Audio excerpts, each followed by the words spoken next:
Olá, irmãos, que a graça e a paz do Senhor Jesus possa estar sobre a sua vida, sobre as nossas vidas, amém? Que bom que você já está aqui e hoje nós queremos compartilhar com você uma palavra muito especial. Está no capítulo 4 do livro de Oséias. Nesse tema em que nós estamos ministrando, os pais preparam o caminho para os filhos, a pergunta dessa noite é: de quem é a responsabilidade de formar uma sociedade temente a Deus? Então, eu quero dar aqui um minuto para você convidar mais alguém, enquanto eu vou me acomodar aqui com o pastor João e o pastor Marcelo. Deixa eu convidá-los aqui, eles estarão conosco. Então, enquanto eles estiverem aqui, alguém, por favor, tá bom? Vamos ver se eu perto aqui. Opa, pastor João parece que já está aqui. E o pastor Marcelo está com a câmera virada. Ajuda ele. Estou vendo que o aqui está no escuro. Opa! Então, Pastor Marcelo apareceu, João, mas você ainda está no escuro. vou arrumar essa lâmpada. De quem é a responsabilidade de formar uma sociedade temente a Deus? Obrigado, pastor Derli. Vou até fixar aqui o seu comentário. Obrigado, pastor Derli. Esse é o tema de hoje. De quem é a responsabilidade de formar uma sociedade que teme a Deus? De quem será essa responsabilidade? Nós vamos basear a nossa fala, nosso assunto de hoje, no livro do profeta Oséias, no capítulo 4. Esta live, este assunto eu comecei quarta-feira passada, mas eu estava numa região interiorana, lá perto de Camarão, e a nossa internet trouxe uma queda e ficou pela metade do assunto. O pastor Marcelo não pôde participar. Mas hoje eu prometo que eu não vou ser tão orgulhoso e eu não vou tomar o tempo e nós vamos ouvir a participação do pastor João e do pastor Marcelo. Pastor João e pastor Marcelo, enquanto vocês não estiverem conversando, comunicando, deixa o microfone fechado, que aí não vai dar aquela é isso mesmo, essa palavra aí, reverberação, tá bom? Vamos ler a palavra de Deus? Oséias capítulo 4.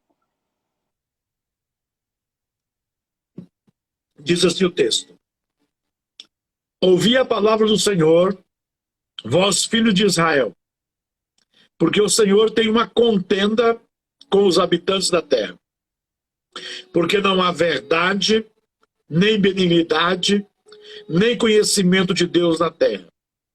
Só prevalece o perjurar e o mentir e o matar e o furtar e o adulterar, e há homicídios sobre homicídios. Por isso a terra se lamentará, e qualquer que nela morar desfalecerá, tanto os homens como os animais do campo, e com as aves do céu e até os peixes do mar serão tirados. Todavia, ninguém contenda, nem qualquer repreenda, porque o teu povo é como os que contendem com o sacerdote. Por isso cairá de dia, e o profeta contigo cairá de noite, e eu destruirei a tua mãe. Esse assunto é muito importante. É uma exortação que o profeta Oséias faz. O livro do profeta Oséias é um livro bem complexo. Nós vamos escutar a história de Oséias, onde ele, sendo filho de um sacerdote, um jovem que caminhou corretamente com Deus, agora ele tem uma incumbência. Deus o ordena que case com uma prostituta.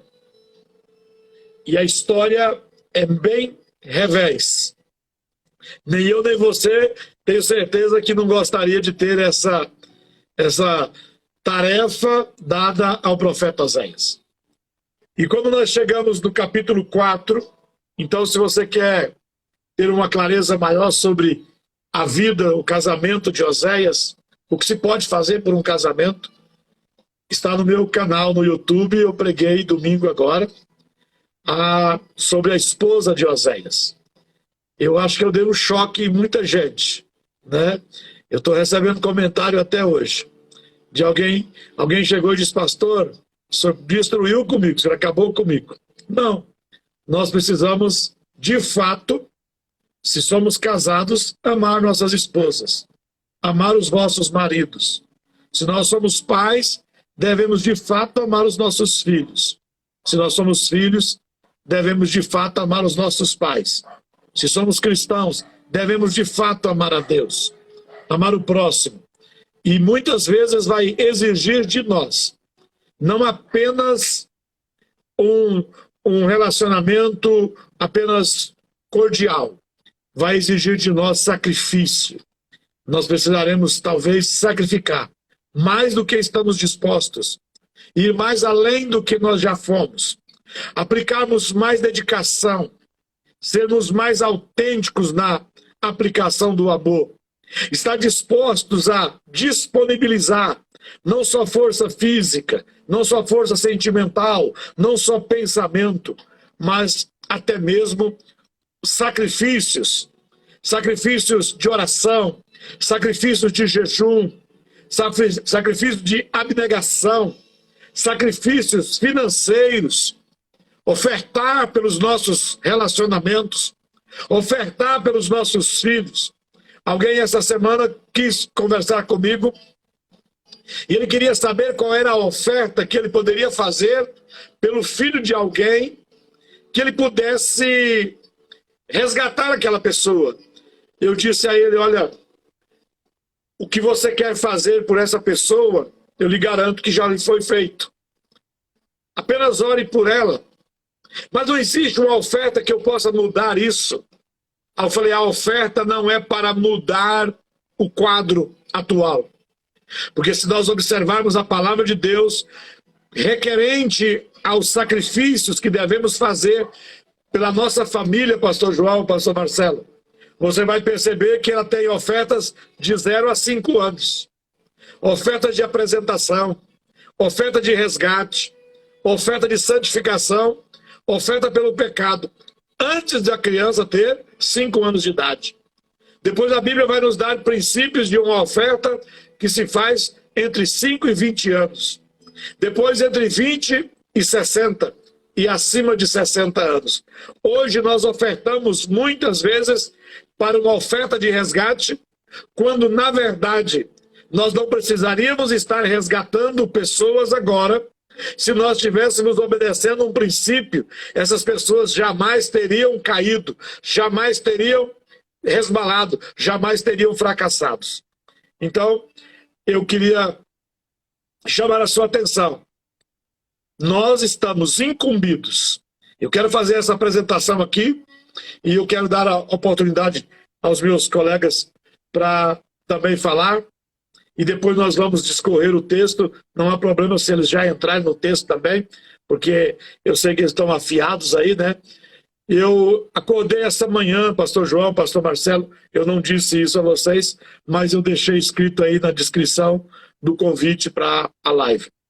Eu não sei expressar quando eu ouço Deus, se é sonhando, se eu estava acordado, se eu ouvi, mas eu sei o que está aqui dentro e eu posso expressar. Deus me acordou, ou eu já tinha acordado, e algo ficou latente dentro de mim, que a mensagem que nós estamos incumbidos de entregar não é apenas, e ela não é o alvo, ser conhecida ou fazer sucesso. Significa que o alvo aqui não é alcançar um número expressivo de pessoas, não é para atrair seguidor, não é para vender material, não é nada disso. Deus me disse: eu levantei vocês com uma incumbência de serem os João Batistas da última hora. Os João Batista que vai avisar o povo no deserto para que prepare o caminho para os seus filhos.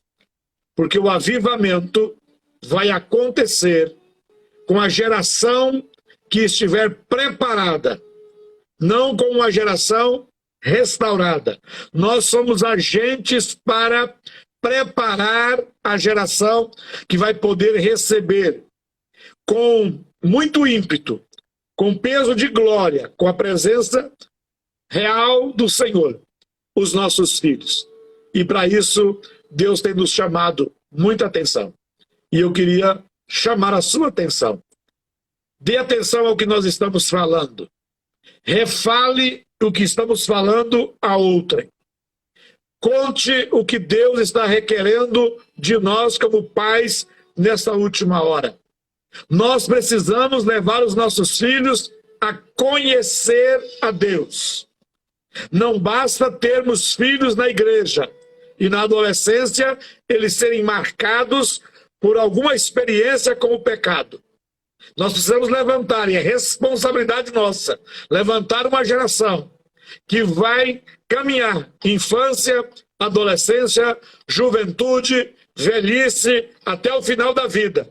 Como foi Samuel, como foi homens da Bíblia que nós conhecemos, que viveram com integridade. E poder dizer lá na frente, por mais de 40 anos, esta pessoa profetizou, esta pessoa pregou, esta pessoa foi ministro de louvor, serviu na casa de Deus, pastoreou. E não há nele dolo, não há nele pecado, não há nele marcas de mundanismo, não há nele promiscuidade. Assim como Samuel, que terminou a sua carreira profética, e nenhuma palavra dos seus lábios havia caído por terra. Essa é a minha incumbência, e desses dois pastores que estão comigo, pastor João e o pastor Marcelo, de nós estarmos despertando você. Aceite. Às vezes nós alteramos a voz aqui, eles não, eu, né?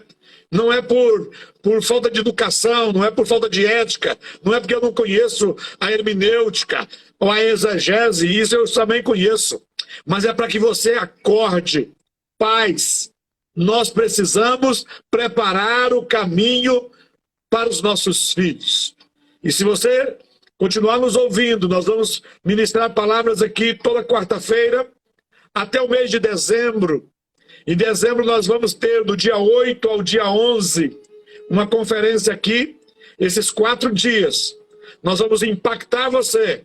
Nós vamos chacoalhar você, para que você também se levante como uma voz do deserto, como um João Batista, como uma Joana Batista, para despertar essa geração de pais que estão frequentando a igreja, mas os filhos estão morrendo e indo para o mundo, perdendo a fé e indo para o mundo. Nós precisamos levantar alguém compromissados com Deus. Pastor Marcelo, boa noite. Sua participação inicial. Amém. Boa noite a todos. Satisfação poder estar participando aqui desse tempo e daquilo que Deus está fazendo no nosso meio. E só quero citar aqui, antes do bispo começar a entrar de fato no assunto, um texto que me chamou bastante atenção no capítulo 1. Oséias, usado por Deus, ele traz uma palavra dizendo: olha, quando eu me compadecer de Judá, eles não vão vencer, não vão ser salvos pelo arco, ou pela espada, ou por cavalos, ou por cavaleiros, ou pela guerra. E o profeta Oséias está sendo usado aqui por Deus para trazer uma direção. Ele vai falar depois a respeito do conhecimento, do cuidado com a família. E é bem interessante esse texto, porque ele está dizendo: olha, não vai ser pela guerra. Eu não vou levantar um exército. Eu vou tratar a família. Eu vou fazer com que os pais se voltem para o Senhor, para que os filhos não sejam nem responsabilizados e nem levados para fora como escravos por causa daquilo que os pais fizeram. E no capítulo 2, um texto interessante que ele diz: olha, o vale de Acor será tido como uma porta de esperança. E se nós olharmos, o vale de Acor foi onde Acã foi apedrejado com toda a sua família. Acã, eles levaram para fora da cidade e foi morto ele, os seus filhos, a sua esposa, os seus animais, tudo que ele tinha. Eles foram apedrejados, mortos, queimados a fogo e ainda se deixou um monte de pedras sobre eles, como um testemunho. E o que o profeta, o que Deus está colocando? Ele está dizendo, olha, se nós não voltarmos e observarmos o comportamento dos pais para que os filhos não sejam levados a essa condição. Ele está dizendo, olha, isso será um lugar de esperança. Será esse o caminho de mudança. Então não vai ser a espada, não vai ser a guerra, mas vai ser o cuidado dentro de casa para que nós não arrastamos os nossos filhos para uma vida de juízo ou de consequência. Nós vamos ter que olhar para os que fizeram errado e ter um comportamento e fazer correto. Amém? Não vou falar mais aqui, deixar passar para o João também. Bispo. Pastor João, por favor, boa noite. Boa noite, pastor. Tudo bem, pastor Marcelo? Pastor, hoje eu li o livro de Osés inteirinho. Eu li Osés e 1 Timóteo. E eu, entendendo a ótica que o senhor tinha lançado no culto domingo, e eu prestei atenção numa coisa que Osés vai dizer, olha, é o versículo que vai ser repetido por Jesus de Osés. Vão aprender. Misericórdia quero, não sacrifícios. Mas a parte que nos interessa disso é a continuidade que ele diz. Conhecimento de Deus em vez de holocausto. E o holocausto era oferta para perdão de pecados. Mas o conhecimento de Deus era mais importante. Então ele queria que alguém conhecesse Deus para parasse de ter que apresentar ofertas de pecado. É isso que nós estávamos fazendo, temos outros atributos a levantar. Nós não vamos ficar esperando a nossa dinâmica da igreja, não é esperando o cara se desviar para ele se converter. Nós não temos só uma mensagem de arrependimento, nós temos uma mensagem de formação. Deus diz para Osés, eu tenho uma palavra para você. Eu prefiro conhecimento, alguém que me conheceu e não pecou, do que alguém que teve que se arrepender para pecar. Porque o melhor teve que se arrepender porque pecou. Então é esse lugar que Deus quer formar em nós, esse desejo de que há um poder em quem não precisou experimentar a volta.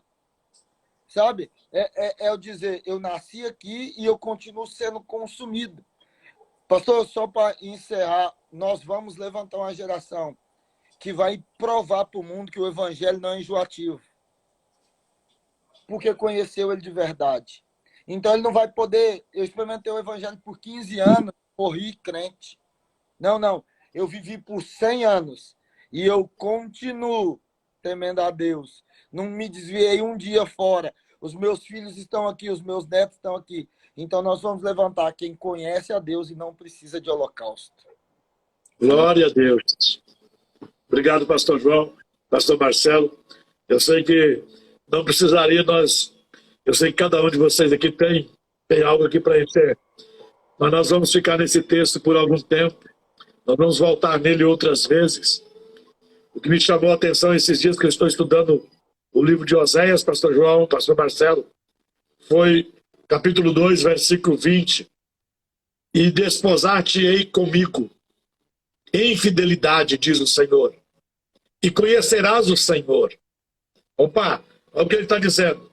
Se vocês se desposarem comigo, se vocês tiverem uma aliança, como uma aliança de casamento, fiel comigo, e me conhecer, diz o Senhor, se vocês me conhecerem de verdade, o que vai acontecer é que, naqueles dias, qual dia? Quando houver esse conhecimento do homem, conhecer a Deus, né? Quando isso acontecer, e vocês tiverem uma aliança fiel comigo, eu responderei, diz o Senhor. Eu responderei aos céus, e estes responderão à terra, e a terra responderá ao trigo, e ao mosto, e ao óleo, e estes responderão a Jezreel. Deus está dizendo, o que eu espero de vocês é que vocês me conheçam, que vocês tenham uma aliança comigo.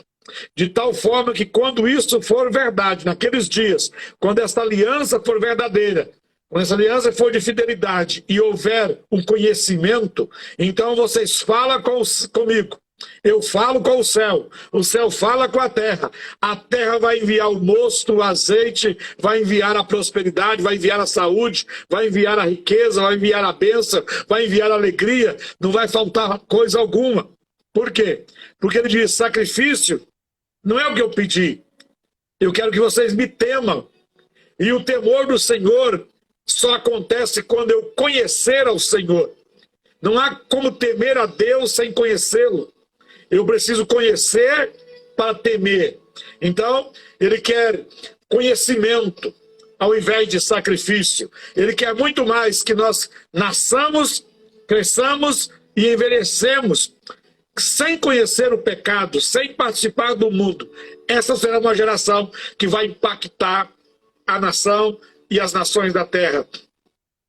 O texto de Oséias 4 começa dizendo: haverá uma contenda na terra. E sobre isso eu pergunto, de quem é a responsabilidade de formar uma sociedade que teme a Deus? De quem é essa responsabilidade? Nós vamos descobrir aqui, talvez eu não te dê a resposta por completo até o final desta live, mas você vai ter noção do que Deus espera e de quem Ele espera esta responsabilidade. Então ele diz, há uma contenda. E essa palavra, pastor João, pastor Marcelo, é uma palavra jurídica. Contenda é o mesmo que disputa judicial. É o mesmo que uma ação judicial. Então Deus está falando, eu tenho uma contenda com a terra. Eu movi uma ação judicial contra a terra. Olha, é como se você, pastor João, tivesse hoje recebendo uma denúncia pública do pastor Marcelo e o juiz estivesse estabelecendo agora um mandato contra você. Um mandato de acusação, talvez você fosse chamado para uma averiguação, talvez já fosse provado o que você fez, então você ia talvez já ser convidado para um julgamento, para uma ação de condenação, de punição. É o que Deus estava dizendo com a terra. Eu tenho uma contenda com os moradores da terra. E aí Deus vem e numa figura profética acusa Israel e acusa Judá. Diante de todo o território nacional, ele diz, olha, nem o reino do sul, nem o reino do norte estão fazendo a minha vontade. Então ele diz, eu estou levantando um tribunal do qual eu vou acusar Judá e Israel nesse tribunal. Qual a razão, qual é a acusação que os moradores da terra de Israel e de Judá, e hoje os moradores do Brasil, do Mato Grosso, aí do seu estado, da nossa nação querida, e das nações da terra, qual é a acusação? É a mesma acusação, pastor João. Você tem carregado uma mensagem de anos pregando aí, assim como foi nos dias de Noé, assim como foi nos dias de Ló.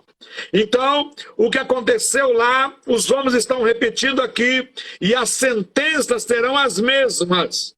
As consequências do juízo de Deus serão o mesmo. No dilúvio, em Noé veio o dilúvio, consumiu a todos com a água, salvando Noé e a sua família. Em Sodoma e Gomorra, nos dias de Ló, desceu enxofre, fogo do céu, consumiu a todos. E agora o que vai acontecer? Deus diz, eu tenho uma contenda contra os moradores da terra. E você sabe que uma ação judicial, ela termina com uma sentença do magistrado.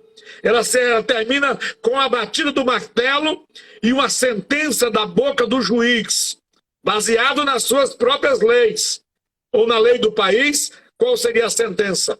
Agora eu quero que você preste atenção, porque Deus está falando com os pais. E Deus está chamando a atenção dos pais, porque a sentença vai recair sobre os filhos. Hoje eu vi um pregadorzinho da Hipergraça aí da internet, que alguém fez uma pergunta para ele se filho é da consequência dos pais. Ele disse, a consequência sim, mas a herança não, porque e tal, aquela conversa fiada. Aqui nesse texto do capítulo 4 de Oséias diz que porque os pais não conheceram a Deus, Deus vai dar noras para os filhos homens dos pais que não conheceram a Deus, mas serão noras prostitutas, noras que vão trair os seus filhos. Você pai que está aí com o nenenzinho no colo agora, você mãe que ainda está amamentando o seu filhinho, a sua filhinha, se você não conhecer a Deus, se você não levar seu filho a conhecer a Deus, Deus no capítulo 4 de Oséias diz: vou te dar uma nora prostituta, vou te dar um genro prostituto, e quando eles prostituir eu não vou corrigir. Por quê? Porque isso é responsabilidade e consequência dos pais que não quiseram conhecer a Deus. Deus não está brincando conosco. Deus é capaz de matar toda a população afogada. Deus é capaz de destruir 5 capitais com fogo. Por que Ele não fará juízo, o juiz de toda a terra? Por que você acha que pode levar a vida cristã de qualquer maneira? Então qual era a acusação que Deus tinha contra Israel naqueles dias? Qual é a acusação que Deus tem contra nós nos nossos dias? Falta verdade, benignidade e conhecimento. Vou repetir: falta verdade, benignidade e conhecimento. Paulo vai dizer aos romanos que o reino de Deus é justiça, paz e alegria no Espírito Santo. Traduzindo: verdade, benignidade e conhecimento.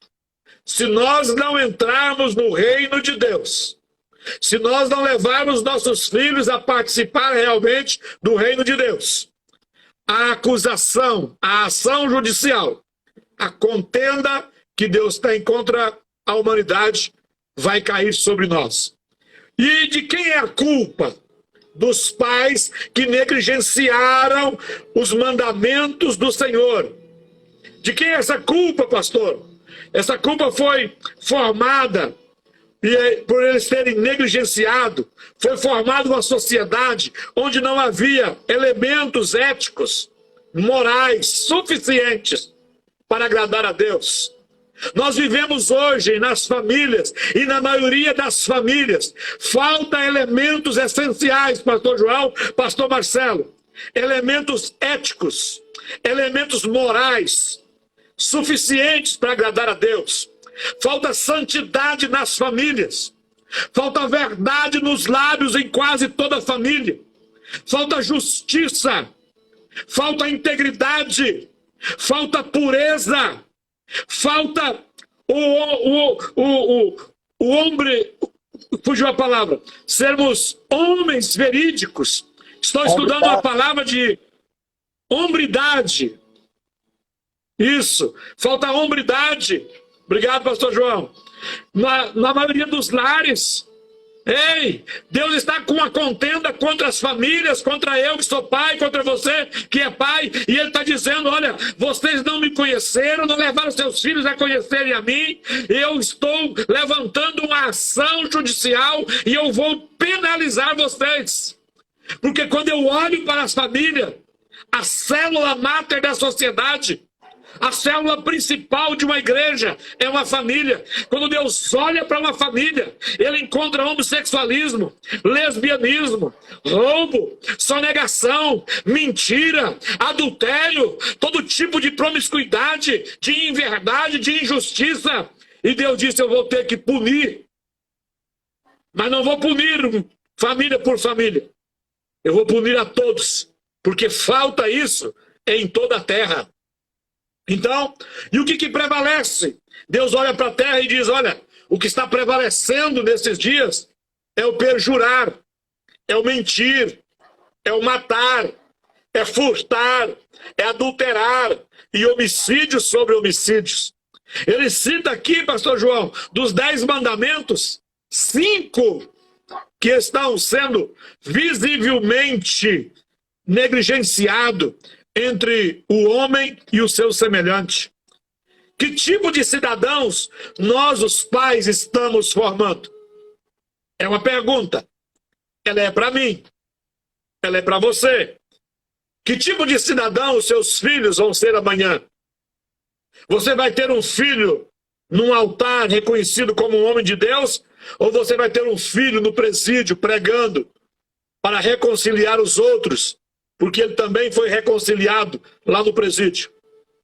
Você vai ter um filho que vai ser reconhecido como um homem nobre? Ou você vai ter um filho que é conhecido como traficante, o dono da boca? Você vai ter uma filha que vai ter a honra de ser uma dama, de ser uma princesa? Ou você vai ter um filho, uma filha no prostíbulo? Eu já trabalhei com muito evangelismo em área de prostíbulo. E o que mais a gente encontra lá são filhos de crente. Já encontrei filhas de pastor. Aquilo é de doer a alma da gente. Por quê? Por que os meus filhos... E eu não estou dizendo aqui com a autoridade de alguém que não falhou. Eu estou aqui incumbido de uma tarefa porque eu também falhei. Então a minha indignação contra essa geração é que quem me criou, os sacerdotes que estavam sobre mim quando eu era criança, não cobraram dos meus pais, não exortaram a minha geração, não disseram para os meus pais que eu tinha que conhecer a Deus. Com 12, 13 anos eu não ia mais à igreja, mas eu já ia nos prostíbulos. Fui uma vergonha para os meus pais, fui uma vergonha na minha cidade. E agora estou incumbido de acordar uma geração. E eu acordei hoje, Deus me exortando. Vocês são João Batista dessa geração. E a voz que ficou soando dentro de mim, pastor Marcelo, foi: quem tem ouvidos, ouça o que o Espírito está dizendo à igreja. Pais, parem de correr atrás de sucesso. Pais, parem de correr atrás do lucro. Pais, parem de correr atrás de benefícios. Pais, parem de correr atrás de lazer. Pais, parem de correr atrás de coisas passageiras. Encontre tempo e encha teu filho com a palavra de Deus, lendo desta palavra todos os dias ao ouvido do teu filho, assim como Deus disse a Josué: medita neste livro de dia e de noite, porque ele fará prosperar todos os teus caminhos.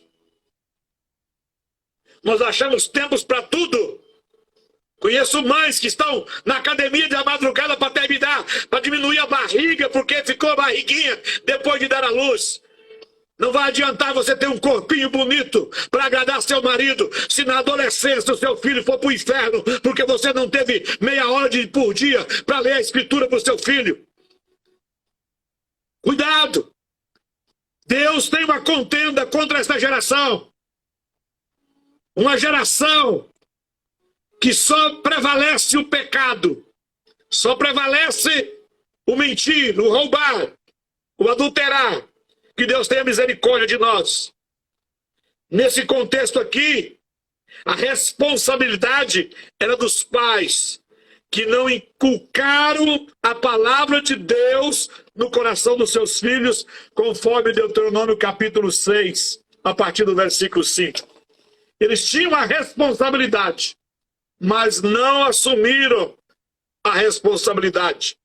E Deus já traz parte da sentença dizendo: por isso a terra lamenta, a terra desfalece, perece a fauna e a flora, a terra produz pragas, a praga, os abrolhos, os espinhos, a natureza se revolta, e nós colhemos consequências de tsunamis, de secas, de queimadas, de enchentes, de frios, enfim.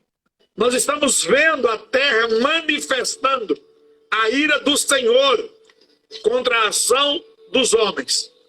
Só a misericórdia de Deus e a nossa atenção ser voltada para as alertas que os profetas nos deixaram, para que nós possamos salvar a nossa geração. Pastor João, por favor. Pastor Marcelo, Bispo Rinaldo, quando o senhor estava falando, meu pastor, eu estava lembrando que é fácil demais chegar no topo de um monte. Mas tudo que você derruba de cima de um topo do monte tem poder de virar uma avalanche. Então o cara chegou no sucesso, quando rolar lá para baixo, ele mentiu para chegar no sucesso, porque ele queimou as etapas. Então o filho dele vai produzir todas as falhas. A pedrinha que passou despercebido lá na quarta geração vai ser uma grande avalanche. E isso nasceu no meu coração quando o Senhor foi falando que Deus, quando ele entra nessa etapa de gerar, o Senhor lê um versículo que diz assim, olha, eu falarei aos céus, os céus falarão à terra, a terra falará aos frutos da terra, e a terra e os frutos da terra a pessoa. Por que Deus não falou lá de... Porque Deus está reorganizando as etapas. Deus está reorganizando a criação. E a criação que eu digo aqui não é a criação de tudo, as pessoas vão perder a ânsia do fast food, pastor. As pessoas vão ser conduzidas porque elas foram preenchidas do sentimento de Deus. Então, elas não vão ter mais a ânsia pelo engano. Pastor Timóteo vai receber uma carta de Paulo dizendo, Timóteo, fique esperto, que nos últimos dias, correto, os homens serão enganadores. Enganar, pastor, é vender uma cilada para o sucesso. Então, quando o senhor leu esse texto, eu pensei nisso. Eu falei, olha o antídoto. Alguém que quando vê vai dizer, ó, a bênção está no céu, ainda não é para mim. A bênção chegou na serra, eu ainda posso esperar. A bênção está no trigo, ainda não é a minha vez. Porque ela ainda vai passar no mosto. E quando chegar, é alguém que foi vencido, pastor, pelo desejo de esperar pelo Senhor, que não mais é seduzido por qualquer tipo de proposta. Esse tipo de pessoa que sabe esperar, pastor, foi porque teve que ficar sentado ouvindo a mãe falando muito tempo. Morreu a ânsia dele. Eu vou sair, não, espera. Pastor, porque é isso que estava dentro de Jesus quando ele viu a mulher ficar doente com 12 anos, pastor. Ele tinha poder para curar ela, mas ele disse, não, ainda não é o meu tempo. Não posso curar ela. Ele só foi curar essa mulher que 12 anos, a mulher ficou 18 encurvada. Então ele curou a mulher quando ele começou o ministério. Verdade. Aquela mulher que andava encurvada, ela ficou 18 anos encurvada. E ela ia no templo há 18 anos. Então ela estava lá quando ele tinha 12 anos, pastor. Ela encurvou naquele dia, Jesus já tinha poder, ele dizia, não, eu posso esperar. Eu não vou ser vencido pela ansiedade. E Satanás não tem nenhuma proposta para quem anda em ansiedade. Não anda em ansiedade. Porque ele não pode me produzir nenhum atalho. O que ele ofereceu para Jesus foi um atalho. Jesus dizia, não, moço, eu fui treinado em paciência. Eu sentei no colo de Maria, ela ficou lendo para mim muito tempo. Então, um dos efeitos do ensino da palavra foi... Ele foi refinado em saber ter esperança, né? Isso. E saber esperar. Isso. Isso.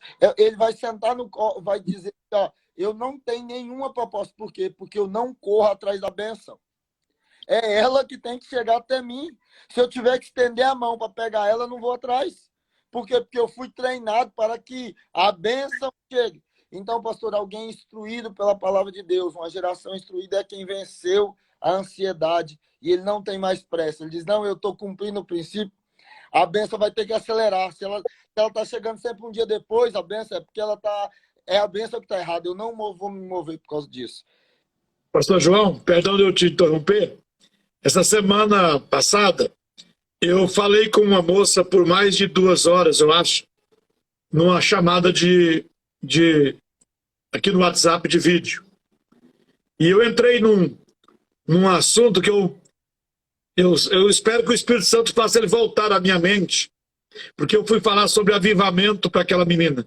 Ela me perguntou sobre avivamento. E eu entrei num ponto com ela que agora eu lembrei quando você disse que Jesus, sentado ao colo de Maria, ouvindo a palavra, foi treinado a saber esperar. E eu falei sobre os desejos. Quais são os nossos desejos? Desejos que se transformam em desejos de concupiscência. A Bíblia vai falar que nós somos tentados e cada um é tentado na sua própria concupiscência. e um desejo descontrolado. Quando você perde o controle do desejo. Então tem muita gente que perdeu o controle sobre o sexo, sobre a comida, sobre tantas áreas que a pessoa perde o desejo, ou o controle. E me veio à mente, pastor João, que o menor dos desejos, o mais mínimo desejo, é o de comer. Comer e beber é o mínimo dos desejos. Acima desse, nós temos muitos outros desejos que são superiores. Mas se eu sou fiel nesse aqui, se eu sou treinado nesse nível aqui, se eu domino o que comer e o que não comer, então amanhã vai aparecer o sexo na minha adolescência, mas eu tenho domínio. Eu sei que eu só devo no casamento. Então vai vir uma proposta fácil para mim ficar rico, mas eu vou ter que quebrar um princípio. Eu vou superar esse desejo, essa concupiscência, porque eu sei que o lícito é ganhar, prosperar corretamente, então não é meu tempo. Lá na faculdade, hoje alguém me ligou da Bahia, que ouviu eu falando sobre quem plagiou na faculdade, quem roubou nota, e ela comprou o diploma, pastor João, é formada, e eu vi uma pregação minha por aí, onde ela queria uma explicação que eu disse, ou você rasga o seu diploma, ou você confessa publicamente.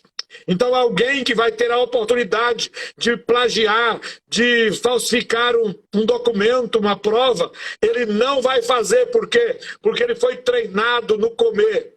Mas nós negligenciamos Levítico capítulo 11. Nós comemos o que queremos. Se você, quando tem vontade de comer o que Deus disse para não comer, você vai lá e come. Quando chegar a oferta de Satanás, você não vai dar conta de dizer não. O primeiro pecado entrou na terra pela mínima tentação. Pela mínima tentação. Se os Adão e Eva tivessem sido fiéis na tentação do que comer e o que não comer, eles não teríamos outros pecados hoje. Então, quando alguém corrige a sua alimentação, ele já consegue vencer muitas áreas de influência, principalmente na área sexual. Por quê? Porque quem é fiel no mínimo, também é fiel no muito. Então nós precisamos colocar os nossos filhos assentados e colocar a palavra de Deus dentro deles, para que quando a tentação vier, quando a provação vier, quando a oferta vier, quando a atração vier, eles vão saber agir no tempo certo. Pastor Marcelo. Pastor, deixa eu só dizer algo para o senhor. Opa, sim, por favor. As necessidades, a necessidade mais básica é comer. Vou mandar é um estudo. A pirâmide das necessidades, a necessidade mais básica de todos é comer. Olha aí. Então temos que ter o domínio sobre ela, temos domínio sobre tudo. Pastor Marcelo, por favor. Bem, falando aqui sobre a contenda, que Deus desafiou Israel, chamou eles para um lugar na verdade, um lugar de conserto. Ele expôs a conduta errada, a mentira, a forma de viver. E ele, antes de encerrar um pouco, no capítulo 12, Oséias faz menção a Jacó, dizendo, olha como foi Jacó. Jacó lutou dentro do ventre e saiu agarrado ao calcanhar do seu irmão. E aí ele vai citar a passagem quando ele lutou com Deus. E ele disse, olha, Jacó alcançou em Deus mercê e graça. Ele achou um lugar de graça diante da presença de Deus quando ele clamou ao Senhor. E ele falou, e nesse momento que foi a criação de Israel, foi onde Deus deu o nome de Israel, dizendo, a partir de hoje você vai ser chamado de Israel. E eu fui lá conferir a oração de Jacó. O que ele clamou, o que ele pediu a Deus? E ele pediu o quê? Ele pediu dizendo, olha Deus, meu irmão está vindo aí com o exército, não deixa eu morrer, porque eu tenho temor que eu vou morrer, assim como a mãe e os filhos. A nação de Israel foi formada o quê? Na luta de um homem, dizendo, Deus, preserva a minha família. Jacó tinha riqueza, ele conquistou muita coisa, ele recebeu uma bênção, visitações, mas nesse dia ele converteu o coração dele para a família. E Oséias aqui, Deus através de Oséias está mostrando o caminho de como se conhecer a Deus e mudar a história. Oséias está falando, olha, nesse dia como nação nós recebemos uma palavra de Deus. Deus falou conosco e achamos mercê. Então é o tempo de nós voltarmos e conhecermos a Deus, para que os nossos filhos também conheçam a Deus. Porque Israel foi formado dessa forma. E Deus não quer que mude o princípio ou a forma de se gerar, de se produzir filhos. E Israel estava passando por uma situação, como o bispo já falou, por quê? Porque os pais não estavam buscando conhecer a Deus, ter um relacionamento com Deus, conhecer a verdade, a disciplina, os princípios, a palavra de Deus. E Israel foi forjado, gerado do quê? Onde um homem se dobrou e disse, olha Deus, eu não posso atravessar esse val, eu não posso sair daqui se o Senhor não fizer algo. Então vem o anjo, depois ele luta com o anjo e há uma conversão, uma mudança. Mas ele tinha que voltar, porque tinha algo de 20 anos atrás que ele tinha que consertar com seu irmão. Então é o tempo de nós voltarmos, de nós consertar a nossa vida e passar isso para os nossos filhos. Gerar um novo tempo de mudança, de transformação. Olhar para as nossas famílias. Até ali Jacó tinha lutado com seu braço e conquistou muita coisa. Ele até quando saiu da casa do seu pai, disse, olha Deus, eu quero voltar aqui, quero que o Senhor me abençoe, eu não quero que falte comida, eu não quero nada. Mas o profeta aqui cita o que é a oração, quando ele disse, Deus, não deixa eu morrer aqui com as mães e com os filhos.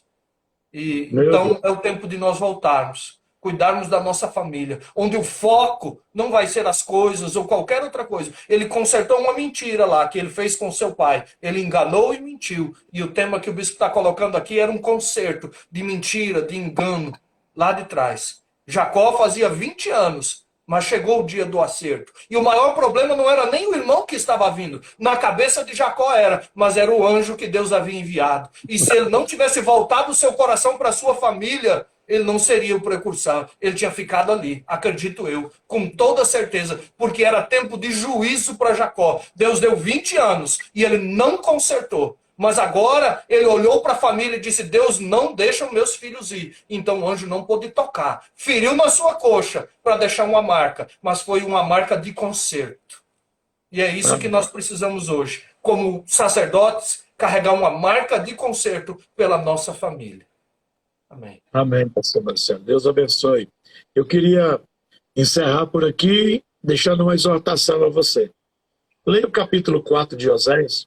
Faça como o João, leia o livro todo. São tão pequenos, né? 13 capítulos. Então, mas leia o capítulo 4, porque aqui não vai dar tempo de nós destrinchar cada versículo, mas Deus está dizendo, olha, porque você não me conheceu, eu vou abandonar os seus filhos. Porque você não quis me conhecer, os seus filhos não poderão me invocar. Eles não serão sacerdotes. Quando eles me invocar, eu não vou atender. Eu vi um moço dobrar os meus pés e do profeta Robson lá em São Paulo, gritando socorro, pastor João, você sabe dessa história, e dizendo, pastor, salva o meu filho. Robson, salva o meu filho. Ele estava com o filho desenganado, de 8 meses, 9 meses de idade, precisava de transplante de fígado. E o Robson era o único próximo que poderia ser doador. E Deus me deu uma palavra que aquele homem estava mentindo para mim. Porque na noite anterior eu sonhei que eu falava para ele as palavras que Davi falou para alguém quando seu filho morreu. E as palavras eram, ele não pode voltar aonde eu estou, mas eu posso ir aonde ele está. Com isso eu tinha uma convicção de que a criança iria morrer. E eu olhei para aquele moço chamado Paulo. Eu disse, Paulo, fale a verdade, talvez você ainda possa impedir que seu filho morra. Por que é que você não é compatível para doar o seu próprio fígado para o seu filho? E ele inventou várias desculpas. Eu disse, se você continuar mentindo, seu filho vai morrer.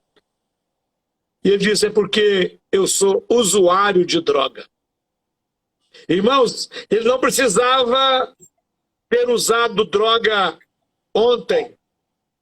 Não é pelos últimos dias, pastor João, não é pelos últimos tempos que ele usou droga que ele foi impedido de ser um doador de fígado para o seu próprio filho. Se ele tivesse usado uma única vez, lá atrás, quando ele começou, já era o suficiente para lá no futuro, anos depois, ele ver o seu filho com os olhos congelados, com tubos pelo nariz e pela boca, a criança amarela, as unhas roxas, sem poder falar porque era uma criança de 8, 9 meses. Mas a expressão facial daquela criança era: papai, não deixa eu morrer. Ele olhava para o filho e transmitia a mensagem para mim, agarrado nas minhas pernas, e dizia: pastor, não deixa o meu filho morrer. Eu falei: não é culpa minha, é culpa sua.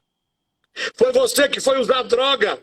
Porque se você soubesse no dia que você pegou a primeira carreirinha de cocaína, no dia que você empurrou o primeiro baseado para fumar, se você soubesse que daqui 10, 15 anos, 20 anos, você teria um filho morrendo, de olhos abertos, olhando para você e dizendo: você é culpado, papai. Você usaria droga? Não, eu não usaria, pastor. E ele olhava para o céu, pedia perdão. Deus perdoa. Mas a consequência é inevitável. E ele colheu o fruto do seu trabalho, das suas obras. Enterrou seu filho. E eu e você estamos na mesma condição, porque a morte espiritual é muito pior. Porque aquela criança, eu tenho, na minha fé cristã, aquela criança voltou para o Senhor. Mas se o seu filho estiver na adolescência e morrer na fé, se o seu filho estiver na juventude e morrer na fé, se o seu filho for adulto e não preservar na fé... Hoje eu atendi um homem de 43 anos que disse para mim: eu nasci dentro da Assembleia de Deus, pastor, mas eu nunca consegui entender o que o senhor falou para mim aqui em meia hora. Eu nunca soube disso, pastor. Eu tenho 43 anos de crente, pastor, eu não conheço Deus. E eu estava corrigindo de uma prostituição dele, de vários relacionamentos que ele já passou. Meia hora de conversa. Ele disse: com 43 anos eu nasci dentro da igreja. Eu nunca ouvi o que o senhor está me falando. Eu disse: então você não conhece a Deus. Ele disse: como o senhor, eu não conheço. Agora, pastor João, pastor Marcelo, é responsabilidade minha, é responsabilidade nossa de pastor fazer um homem de 43 anos conhecer a Deus? Não é responsabilidade nossa. Nós até temos privilégio se levarmos alguém a conhecer a Deus. Responsabilidade mesmo é os meus filhos, aos teus filhos, terem que conhecer a Deus, para que nós não vejamos com os nossos olhos naturais e espirituais os nossos filhos perecerem, indo para o inferno e gritando: a culpa é sua, papai, a culpa é sua, mamãe, porque você não me fez conhecer a Deus. O meu pastor tem uma experiência que ele conta, e quando ele conta eu sinto calafrios, de um vizinho. O pastor Marcelo sabe bem dessa história. E ele numa viagem, e o Espírito Santo mandando ele pregar para a vizinha, e ele não foi. Viajou um final de semana, e quando ele chegou, a vizinha tinha morrido. E Deus deu a ele uma visão. Aquela mulher descia a um abismo, gritando: a culpa é sua, Davi. A culpa é sua, Davi. A culpa é sua, Davi. Eu não quero ouvir isso naquele dia. Eu não quero um filho meu dizendo: a culpa é sua, Reinaldo. Você foi meu pai, você foi meu avô, você foi meu bisavô. Você não deixou uma herança de conhecimento de Deus para mim poder ser salvo. Eu não vou ouvir isso da boca da minha família. Para isso eu tenho que viver com menos, vou viver com menos. Eu tenho que viver com simplicidade, vou viver com simplicidade. Eu tenho que abrir mão de oportunidades, eu vou abrir mão de oportunidades. Mas eu vou levar a minha família a conhecer a Deus. Eles não serão destruídos. Deus não vai desampará-los. Que Deus abençoe você. Ore, você que está nos ouvindo, ore. Nós precisamos de um recurso para escrever essas mensagens, lançar um material, se com a graça de Deus, até dezembro. E se você, eu estou te pedindo para orar, e se você sentir de ofertar, eu já recebi a primeira oferta, pastor João. Alguém lá em Cuiabá que ouviu a mensagem e ela fez um propósito, ela foi fazer um curso, ela disse que cruzou com você em São Paulo, no aeroporto, você acha que não conheceu. Ou se conheceu, não percebeu. Ela foi fazer um curso e passou no curso. E ela disse que, no concurso, na verdade, ela disse que o primeiro salário dela vai ser para nós editarmos o livro Os Pais Preparam o Caminho para os Filhos. Então, já é um sinal. Não é tudo, mas já é um bom sinal. Que Deus abençoe, pastor Marcelo, pastor João, aos pastores que estavam aí, alguns pastores mandou um boa noite, um shalom, pastor Clarindo e outros pastores aí, eu não pude responder aqui, mas eu tenho uma afeição de amor por vocês e me sinto honrado de vocês estarem aqui conosco, que a próxima quarta-feira nós estamos aqui com a responsabilidade desses meninos aqui que vão nos trazer uma palavra de Deus novamente. Que Deus abençoe a todos vocês, em nome de Jesus. Fiquem todos com Deus. Até quarta-feira que vem.